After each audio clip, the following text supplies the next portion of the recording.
Hello and welcome to the Crawley Community Awards 2020. Now it has been a very different year this year. As you can see, we're filming in a different space at the Hawth. It's empty, it's just us, but that does not change the fact that we do have winners and that your name could be in one of these envelopes. So without further ado, let's get started.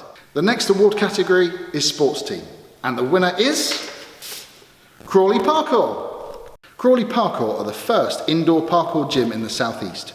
It is run by a small group of young people who put their hearts and souls into this relatively new venture. The sport is suitable for all abilities, is non-competitive, and helps promote self-confidence in a safe environment. The group have taught a range of ages from 3 through to 65, with a focus on trying to get people active and happy with their exercise regime. They provide fun, safe coaching sessions for schools, youth clubs, and scout groups. Their membership includes those with disabilities and from minority groups, strengthening community spirit and cohesion. Crawley Parkour, congratulations.